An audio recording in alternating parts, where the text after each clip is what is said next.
Bonjour, c'est Capucine et bienvenue dans ce podcast. Aujourd'hui, on va parler d'entreprendre en couple et des défis que cela représente. Aujourd'hui, je suis avec Hélène. Bonjour à tous, bonjour Capucine. Tu es entrepreneur et tu vas te présenter un petit peu. Et surtout, tu as cette particularité que vous avez entrepris en couple. Donc, oui. Je te laisse te présenter. Oui, merci. Effectivement, moi j'entreprends avec mon mari depuis 4 ans. Et oui, c'est un thème qui me plaît beaucoup en fait. C'est vrai que je suis très contente de discuter avec toi du sujet de comment entreprendre en couple. Et c'est un sujet, le sujet du couple m'intéressait déjà avant de choisir d'entreprendre à deux en fait, puisque avec mon mari on a une histoire un peu particulière. On est ensemble depuis plus de 15 ans, mais on s'est connus très jeunes par ailleurs. Et les premiers défis dans le couple, ça a déjà été par exemple l'arrivée des enfants. On a aussi accompagné sa mère puis son père en fin de vie. Et en fait, nous, très tôt dans notre couple, on a eu en quelque sorte des défis, des expériences un peu fondatrices. Donc ça a été vraiment porteur ensuite. Quand on a dû entreprendre ensemble, on avait déjà eu quelques épreuves du feu. Le fait d'entreprendre ensemble, ça a été une étape supplémentaire. Mais voilà, en tout cas, on s'est toujours beaucoup questionné autour de ça, de comment préserver la relation, la nourrir, etc. Et faire en sorte que les aventures qu'on vive ensemble, ce soit des occasions de se rapprocher et que ce ne soit pas finalement des risques de rupture. Et est-ce que tu peux nous donner quand même, avant vraiment d'aborder le couple, un petit peu des repères sur combien vous avez investi, sur votre niveau entrepreneurial, on va dire. D'accord. Nous, oui, on est... c'est vrai qu'avant d'entreprendre, en fait, on a commencé par investir ensemble dans l'immobilier. Donc, on a fait plus de 3 millions d'euros d'investissement ensemble. Et suite à ça, on a eu naturellement des demandes d'accompagnement. Donc, on a ouvert une boîte d'accompagnement, puis une boîte de courtage pour vraiment se spécialiser sur le financement. Parce que c'était le principal point de blocage. Et on est du coup entrepreneur depuis 2018. Pour donner un ordre d'idée, c'est vrai que tout le monde a été très remué par la période Covid, parce que c'est vrai que les normes bancaires ont changé, c'était plus compliqué de se faire financer, etc. Mais quand on a, quand on s'est bien calibré le projet, quand il y a le bon profil en face et qu'on a le bon partenaire bancaire, nous c'est vrai qu'on travaille plutôt de façon privilégiée et qualitative avec des petits groupes et sur un panel de 17 clients. Enfin voilà, il y a eu 12 millions de levées sur la période 2020-2021 qui pourtant était une période pas du tout évidente. Pas du tout propice pour l'investissement. Ça commençait à devenir, ça commençait déjà à devenir plus compliqué. Ne serait-ce parce que les gens étaient frileux, quoi. Et il y avait beaucoup de choses aussi qui bougeaient du côté des banques, etc. Donc pour ta présentation, ça donne un petit peu, ça pose les bases. Et du coup, dans ce podcast, c'était vraiment se concentrer sur le couple dans tout ça. Ouais. Parce que vous avez grossi vite, vous avez eu des changements importants et forcément, et pour moi l'avoir vécu aussi, quand on change comme ça, forcément ça va impacter le couple et il y a des nouveaux défis qui arrivent. Et du coup, déjà, je voulais que tu nous dises un petit peu, pour toi, c'est quoi les grands défis de l'investissement en couple ? Je dirais que dans les grands défis, si je vais, on va dire, du plus large, du plus macro au plus détail, vraiment la première chose, c'est le fait de poser la vision ou de clarifier le projet commun. Parce qu'on peut avoir envie d'entreprendre ou d'investir ensemble, mais ça peut recouvrir des réalités très très larges. Typiquement, des gens qui veulent entreprendre ensemble. Quelle est leur vision? Est-ce qu'ils veulent entreprendre en étant indépendants, en montant une PME, en visant à terme une très grosse boîte? Voilà. Est-ce que finalement, à quoi est-ce que chacun aspire? Et si on prend pas bien le temps de regarder la vision de l'un et de l'autre, qu'est-ce qui se regroupe, mais aussi là où il y a éventuellement des points d'écart, finalement on risque d'avancer dans des directions qui ne sont pas exactement les mêmes. Et du coup, ça peut paraître banal, mais en réalité, fixer clairement les objectifs, la vision et pourquoi est-ce qu'on veut entreprendre ou pourquoi est-ce qu'on veut investir ensemble, en fait, avoir bien clair sa direction, en fait, ça va servir de boussole. Ce qui fait que quand il y aura des défis ultérieurs pour d'autres raisons, on va pouvoir se référer, entre guillemets, à cette boussole en disant, bon, voilà, là il y a des changements, des imprévus, est-ce qu'on va bien dans la direction qu'on s'était fixée? Est-ce qu'on est toujours bien sur notre route ou est-ce que finalement on ne s'est pas un peu écarté de ce qu'on voulait? Quand on fait ça, ça permet aussi ça va permettre d'aborder un deuxième défi. Ouais, je voulais rebondir sur ce que tu disais là, sur cette vision, parce que je pense qu'il y a aussi beaucoup de couples qui ne prennent pas le temps de se poser sur ça, et du coup c'est des non-dits, et on a des fois la croyance que l'autre il pense comme nous. Oui, exactement. Dans cette histoire de cette croyance du couple fusionnel.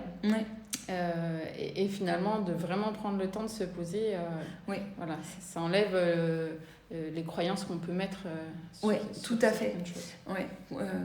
Complètement. C'est vrai que souvent il y en a, parce que soit on a envie d'investir ou d'entreprendre ensemble, mais parfois c'est un des deux dans le couple qui va être moteur, porteur de ce projet, porteur de cette vision. Et s'il n'y a pas un dialogue vraiment régulier, effectivement, celui qui est un peu fonceur ou celle qui est un peu fonceuse, entre guillemets, peut ne pas se rendre compte qu'en fait, le conjoint partage, mais pas entièrement cette vision, ou en tout cas, quand il y a un projet, là j'en arrive au deuxième point, le deuxième grand défi, qui va être les implications de la vision. Parce qu'une fois qu'on a posé un projet et qu'on a dit où est-ce qu'on voulait aller ensemble, il va y avoir des conséquences. Par exemple, dans l'entrepreneuriat, on sait que ça va mobiliser du temps, que voilà, peut-être si c'en est un des deux qui se lance, il ou elle va être beaucoup moins disponible et l'autre va devoir peut-être compenser, s'occuper davantage du foyer, etc. Si c'est dans l'immobilier, on a le cas d'un des deux conjoints qui est très pris en visite et l'autre qui doit garder les enfants mais qui au bout d'un moment est un peu frustré de la situation. Et du coup, pour pas que ça crée finalement des frictions, mais qui peuvent aller vraiment parfois jusqu'au bord de la rupture, ça va être hyper important de poser le cadre et les limites de chacun. C'est-à-dire, ok, on a tel objectif entrepreneurial ou tel objectif d'investissement, mais à quelles conditions ? Et ça peut être des choses très pragmatiques. La condition, ça peut être d'avoir une certaine disponibilité le week-end pour le temps en famille avec sa partenaire, les enfants, quand il y a des enfants. Ça peut être aussi de dire, on se lance dans ce projet-là, mais qui apporte quels moyens ? Est-ce que ce projet va coûter ? Parce qu'il peut y avoir un coût réel au début d'un investissement ou d'un projet entrepreneurial. Voilà, s'il y a des premières dépenses à faire, comment est-ce qu'elles sont faites, comment est-ce qu'elles sont réparties dans le couple, est-ce que c'est supporté à deux, à quelles conditions, toutes ces choses-là, en fait, il faut les discuter. Sinon, c'est implicite et c'est là où on se rend compte que on dit mais je croyais que tu étais d'accord pour investir et l'autre dit oui mais j'étais pas d'accord pour que tu sois pris toutes les soirées, tous les week-ends et que je gère tout et que en plus ça coûte x, y, z dépenses, c'est quoi la limite de budget qu'on se fixe, etc. Tout ça en fait il faut le poser. Et c'est souvent quand arrivent ces conflits, on peut aussi prendre le temps d'en parler. C'est jamais trop tard, quoi. Non. On en parlera un petit peu dans les les solutions, tu vois. Mais des fois, on va pas le faire parce qu'on est dans ce mode un peu... pas intuitif, mais on se lance dans le feu de l'action. Voilà, voilà. Et puis c'est quand arrive le conflit, on voit qu'il y a des désaccords, qu'il faut prendre le temps de reposer les bases. Les bases. Et ensuite, il nous reste encore 2 défis dans la suite. Une fois qu'on est d'accord sur la vision, on est d'accord sur les moyens financiers et temporels. Voilà, c'est ça. Chacun a posé ses limites financières et temporelles, les risques qu'il est prêt à prendre, à ne pas prendre. Voilà. Une fois que tout ça s'est posé, le 3e grand défi qui va se poser, c'est qu'on a chacun un mode d'emploi différent. On a des façons d'agir, des façons de réaliser nos projets qui sont propres à chacun. Ces modes d'action qui sont différents, si on n'a pas eu l'occasion d'avoir des projets où on est tout le temps en train de bosser ensemble finalement avec son conjoint, parfois on le découvre à l'occasion d'un projet d'investissement ou d'entreprise. Pour donner un exemple, il y a des personnes qui vont être très dans l'analytique, le détail, éplucher toutes les informations, etc. avant de se lancer dans quelque chose, et d'autres qui vont être ultra synthétiques. Forcément, ça peut créer de la friction. De la même manière, certains vont être très organisés, vont faire des processus, tout va être très bien structuré, etc. Là où d'autres vont y aller en mode raccourci. Et un peu griller les étapes, entre guillemets. Il y a des gens qui préfèrent la stabilité, qui vont vraiment tout vérifier 10 fois avant de se lancer et vraiment préférer avoir plutôt une préférence pour la stabilité, tandis que d'autres vont être dans un mode essai et erreur, goût du risque, initiative, et ils vont pouvoir changer plein de fois d'idées, faire plein de tests. Ça peut être très stressant pour l'autre s'il n'a pas ce même fonctionnement. Donc ça, c'est des choses qu'on découvre un peu dans le feu de l'action, mais qui peuvent créer vraiment des grosses frictions en fait. Et ça, c'est un outil que j'ai découvert avec toi et qui est vraiment... moi, ça m'a vraiment changé la vie de comprendre ça. Et donc, il y a 4 modes opératoires finalement dans les processus de travail. Exactement. En fait, on va parler de la conation, c'est-à-dire les modes opératoires, les façons de passer à l'action. Et ça, c'est des choses qui sont en général peu étudiées. On regarde surtout finalement, on regarde les aspects plutôt émotionnels, les motivations, l'attitude, on entend beaucoup parler de mindset, etc. Voilà, certes, et oui, il le faut bien sûr, c'est utile, mais c'est pas suffisant en fait. Vraiment, les modes opératoires, c'est la façon dont on va résoudre un problème, la façon dont on va passer à l'action, et ça, c'est quelque chose qui est propre à chacun. Et c'est vrai que quand on connaît mieux son propre profil, celui de l'autre, quelles sont nos manières préférées de résoudre des problèmes, de s'attaquer entre guillemets à un objectif concret qu'on doit réaliser. Et une fois qu'on connaît bien ça, ça aide à connaître à la fois les forces de chacun, mais aussi les zones où il pourrait y avoir de la friction, comme dans les exemples que je donnais précédemment. Donc ça effectivement c'est des tests qui peuvent se faire. Moi c'est vrai que j'aime bien l'utiliser en accompagnement, parce que quand on a des couples entrepreneurs ou investisseurs et que je vois qu'il y a un peu de friction, mais qu'en fait c'est pas du tout de la mauvaise volonté, il y en a pas un qui a tout compris et l'autre qui a rien compris. C'est juste, ce sont pas les mêmes manières de faire. Et oui, ça, moi, c'est vrai que j'aime bien proposer des bilans pour ça, et du coup, en quelque sorte, donner aux personnes leur propre mode d'emploi et comment est-ce qu'ils vont pouvoir mieux communiquer, se compléter, etc. Tu peux nous faire un rapide descriptif des 4 typologies? En fait, il y a 4 grandes dimensions et chacun se positionne en fait sur cette dimension, c'est-à-dire que soit... comment je pourrais dire ? Je vais décrire les 4 dimensions. Donc, la première, c'est, on va dire, le rapport au fait, le rapport à l'information. Comment est-ce qu'on traite l'information ? Et donc, il y a des gens qui sont très, très analytiques, qui vont aller beaucoup dans le détail parce que leur premier réflexe face à un problème, ça va être de chercher. Ce sont des chercheurs, en fait.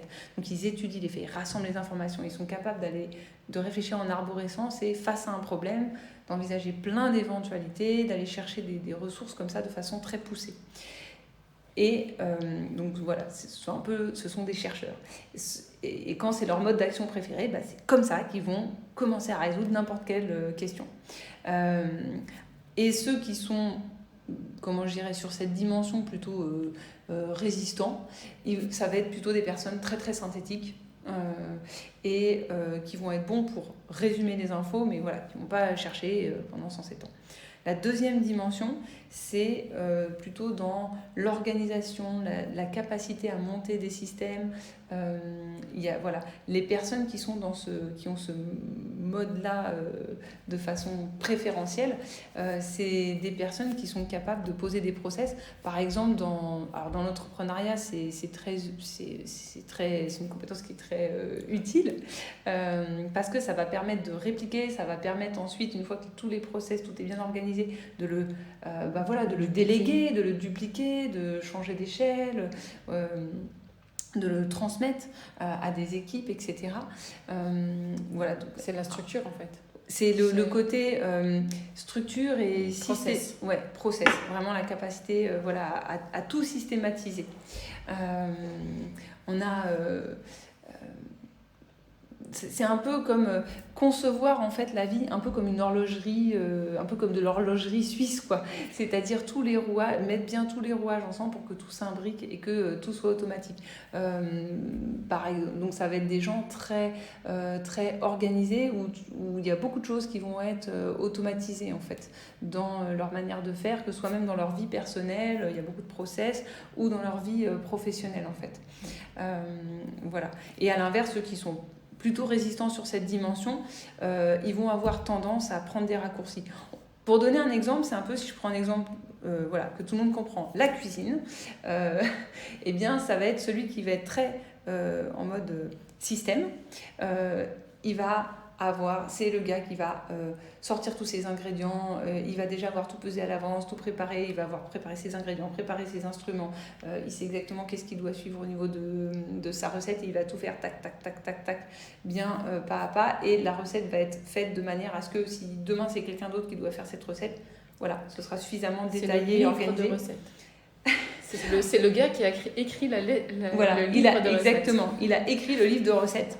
Celui qui est résistant sur la dimension, il va ouvrir le livre, il va faire il faut à peu près quoi comme type d'ingrédient, il va sortir à peu près au fur et à mesure. S'il n'a pas tel type de farine, il s'en fiche, il va prendre autre chose, il va prendre des ingrédients de remplacement, peut-être il va sauter 1 ou 2 étapes et il va avoir un résultat qui ne sera pas standardisé par rapport au livre, mais il aura un résultat quand même. Voilà. qui pourrait être bien, mais c'est en mode il y a plus d'adaptation d'impro. Donc voilà. Et là, tout de suite, on comprend où est-ce qu'il peut y avoir friction. Parce que celui qui veut structurer et l'autre qui fait des raccourcis, ça va frictionner. Ah oui, ça va frictionner très fort. Il nous reste deux dimensions. Donc il y a la dimension, on pourrait dire, il y a ce qu'on appelle les initiateurs ou les innovateurs. C'est-à-dire que c'est les personnes qui vont aimer... qui vont pas avoir peur du changement, qui vont au contraire aimer avoir une certaine dose d'aventure, qui vont aimer initier des actions. C'est-à-dire qu'ils vont d'abord foncer et ensuite observer le résultat et avancer comme ça par essai et erreur. Donc c'est des personnes qui dans les entreprises sont force de proposition, qui sont force de vente, qui vont lancer des nouvelles idées, lancer des nouveaux produits, des nouvelles initiatives, etc. Donc ça amène beaucoup de dynamisme dans les projets. Par contre, pour les personnes qui ont besoin de plus de stabilité ou qui ont un peu peur du risque, ça va être un peu stressant. Et il faut aussi d'autres personnes qui vont être ceux qui sont résistants dans cette dimension-là. C'est ceux qui vont amener de la stabilité, qui vont faire en sorte qu'il y ait, des choses qui soient suivies dans l'entreprise et qu'il y ait des routines et qu'il y ait des choses qui soient un petit peu plus immuables et qui du coup donnent aussi une base, une stabilité à l'entreprise parce qu'on ne peut pas passer sa vie à tout changer tout le temps. Donc il faut des deux. Mais ça peut frictionner encore une fois quand on est vraiment sur les deux extrêmes de cette dimension. Quel rapport est-ce qu'on a au risque, au changement et à l'initiative ? Et la 4e dimension, c'est la dimension qui traite de l'abstrait et du concret. Et donc la dimension concrète, c'est toute la famille des implémenteurs. C'est-à-dire que c'est très bien, on a besoin de gens qui ont des idées, des plans, des process, etc. Mais à un moment donné, il faut des personnes qui soient à l'aise avec la matière, avec le concret. Ça va être par exemple, ça peut être, je sais pas, l'inventeur du concours Lépine. Dans le domaine de l'ostéopathie, ça fonctionne aussi, c'est juste que la matière devient le corps humain. Ça marche aussi pour des chirurgiens, c'est-à-dire qu'on peut avoir toute la théorie et toutes les idées du monde, à un moment donné, il faut pouvoir le faire vivre dans la matière. Et donc, les implémenteurs, c'est ceux qui sont très à l'aise sur cette dimension et ils vont être dans un domaine où ils vont vraiment travailler avec leurs mains, leur corps. Construire physiquement, voilà, exactement. On voit des choses. Voilà, ça c'est concret. C'est plus intellectuel comme ceux qu'on a vus avant. Ceux qui sont résistants sur cette dimension, ils vont avoir des bonnes idées, ça peut être des concepteurs, des architectes, des designers. Mais si on leur demande de faire vivre ce qu'ils ont dans la tête, dans la matière, ce sera peut-être très éloigné de l'idée de départ. Voilà. Donc sur ces 4 dimensions-là, on peut se situer finalement... Souvent, on a une ou 2 dimensions qui sont des dimensions préférées. Moi, par exemple, je suis plutôt chercheuse. Et toi, tu es plutôt une initiatrice, voilà. Plein de moi, je suis changements et aventures. Démarrage, aventure, voilà, c'est ça. Beaucoup d'énergie. Ma force.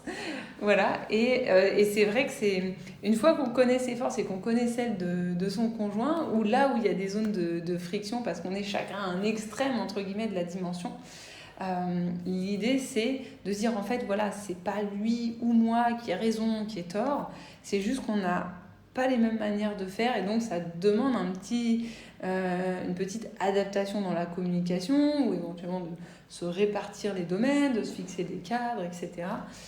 Pour arriver à gérer ça plus tranquillement. Moi, ce que j'ai trouvé vraiment très intéressant avec cet outil, c'est la dernière chose que tu as dit, c'est de voir où sont nos forces et où est-ce qu'on peut être le plus utile dans le fait d'entreprendre à deux. Oui. Et quand on a compris ça avec mon conjoint, ça nous a vraiment aidé à voir nos forces et aussi voir où ça pouvait faire friction. Oui. Parce que moi, j'avais tendance à avoir trop d'idées trop vite et changer de direction tout le temps. Et mon conjoint était plutôt la partie stable, qui pouvait des fois m'agacer, mais qui finalement me permettait de ne pas partir dans tous les sens. Ouais. Donc voilà, on peut à chaque fois voir le côté positif ou négatif d'une même chose. Et quand on a compris ça, j'ai compris aussi ma force, là où je pouvais vraiment aider, et j'ai compris sa force à lui, et que le cumul de nous deux finalement fonctionnait bien. Oui. Et on a pu se répartir les rôles de manière un peu plus équilibrée. Oui. Tout à fait. Le tout, c'est de nourrir les besoins de chacun. C'est-à-dire, par exemple, si toi, tu as besoin davantage d'aventure, tu vas pouvoir dire, ok, qu'est-ce qui va me nourrir? Qu'est-ce que je vais pouvoir... là où tu vas pouvoir avoir cette liberté d'avoir de l'initiative, amener des nouvelles choses, etc. Et à l'inverse, si ton conjoint, il a besoin de stabilité et de base, quels sont les domaines de votre vie dans lesquels vous allez pouvoir avoir ce côté stable, etc.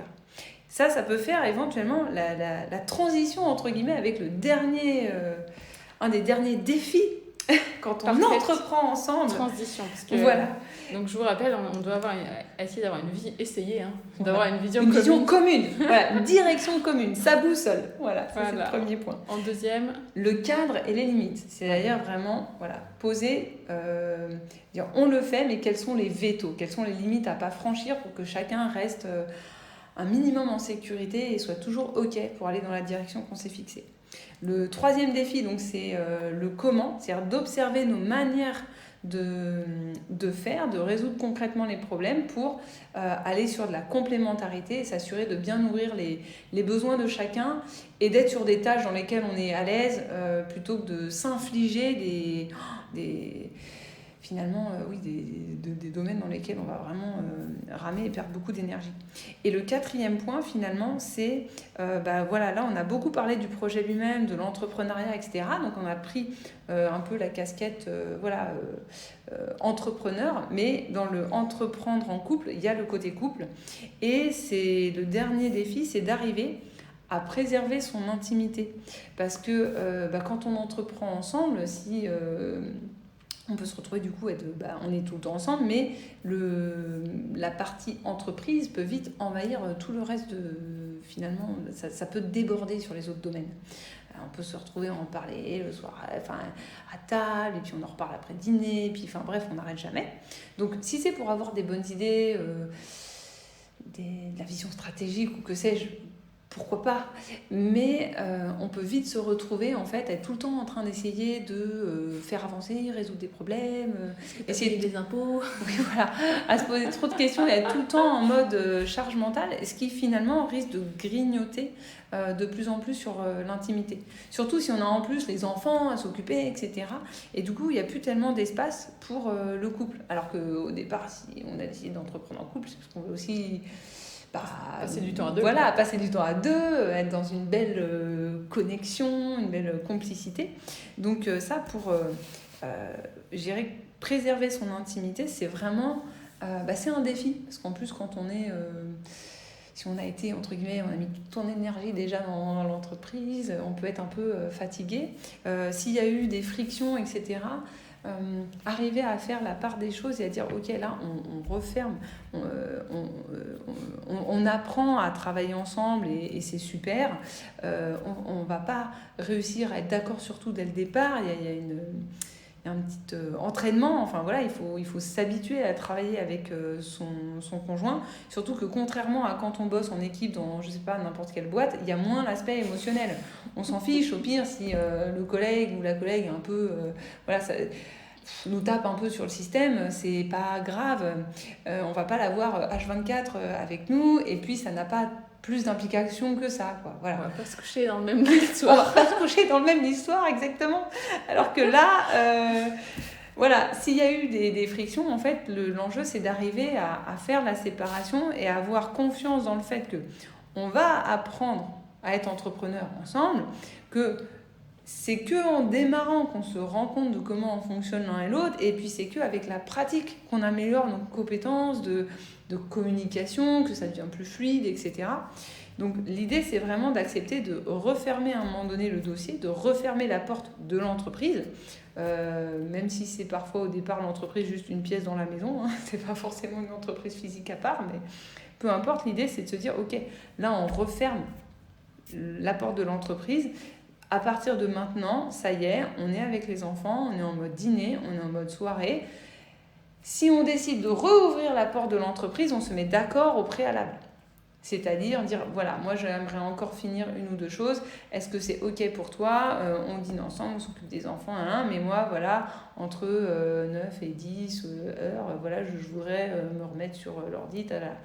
Mais voilà, ça fait partie des cadres à poser et de chercher à se préserver en fait des moments d'intimité, même si ça peut être des temps très courts. Ça peut être comment je dirais ça peut être... Je peux donner un exemple, parce oui. Donc on a passé un an en Suède, et en Suède ils appellent ça le fika. Donc c'est le fika, ils peuvent faire des fikas n'importe quand. En fait, c'est un temps de pause avec un café et un cannelbullar, un gâteau à la cannelle, et c'est un moment de partage. Donc oui, ça peut être exactement. Voilà, et donc c'est vrai que nous on a gardé notre fika, et donc, donc voilà, on peut prendre des fois un moment où on va se mettre dehors avec un café, et exactement. on a ce petit temps de exactement. Pause, l'idée c'est ça, c'est si c'est difficile au départ d'avoir des grands temps de pause, ça va être de caler des petites bulles d'intimité. Donc ça, c'est voilà, une promenade, un thé, café partagé, c'est super. Ça peut être aussi ce que j'appelle les câlins gratuits. En fait, quand on se prend quand on prend quelqu'un, quand des humains, d'une manière générale, même en dehors des couples, se prennent dans les bras, en fait, au bout de quelques secondes, il y a ce bain d'hormones, ce bain d'ocytocine qui vient en fait nous régénérer. Mais c'est vrai que juste prendre 5 minutes ou 1 minute ou 2, peu importe, pour vraiment se prendre dans les bras, souffler, respirer, voilà, c'est s'autoriser en fait des petits moments où on reprend vraiment le contact physiquement, sans forcément voir plus loin que juste une petite étreinte, mais voilà, ça va être des temps comme ça de recharge. Et après, une autre piste, ça va être quand même d'essayer de caler, de se dire, bon, est-ce qu'on peut avoir du babysitting? Est-ce qu'on peut s'organiser pour avoir un peu de relais dans la famille pour caler des soirées en amoureux, pour avoir ou des journées ou des moments en fait où on va vraiment avoir du temps de connexion, du temps de qualité ensemble. Ça va être effectivement très régénérateur, quoi. Ça va vraiment aider à préserver l'intimité. Je sais que pour nous, en tout cas pour moi, ça a été un très grand défi, puisque donc avant j'avais le cabinet d'ostéopathie, donc quand j'étais avec un patient, j'étais avec un patient, quand j'y étais plus, j'y étais plus. Donc le cadre était posé par ça, et donc et quand j'ai basculé sur la partie plutôt entrepreneuriale, il n'y avait plus d'horaire, et il y avait it's never end, il y avait jamais fin en fait. Et donc c'est vrai que là, ça fait quelques temps où, voilà, quand les enfants finissent l'école, c'est fini, quoi. Je ferme l'ordinateur, on ferme la pièce qui est réservée à ça. Voilà. Et voilà, comme tu disais, il y a des fois où on est amené à faire des trucs le soir, moi notamment certains webinaires et tout ça, mais voilà, c'est cadré sur les dates et tout ça. Mais j'ai trouvé que pour moi, c'était difficile, tu vois. Puis j'ai jamais été salariée, donc j'ai jamais eu d'horaire. Tu vois, donc comme j'ai toujours été indépendante, en gros je faisais bien ce que je voulais, je travaillais quand je voulais, et puis quand je voulais pas, je travaillais pas. Mais finalement la contrainte, je me suis retrouvée à avoir presque des horaires de bureau maintenant, le truc que je n'ai jamais connu, mais qui permet de cadrer une fin. Complètement. Alors c'est vrai que quand il y a des enfants, ils viennent amener naturellement un cadre parce que c'est rythmé par période scolaire, vacances scolaires, parce que voilà, et par le côté, il y a le début de l'école, il y a la fin de l'école, il faut aller les chercher, ou la nounou, voilà, peu importe.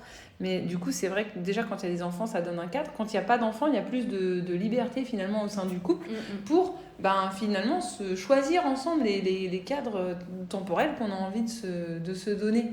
Mais le tout, c'est effectivement de le verbaliser et de bien le marquer, de dire, voilà, là, je suis en mode, par exemple, dire, là, je suis en mode boîte.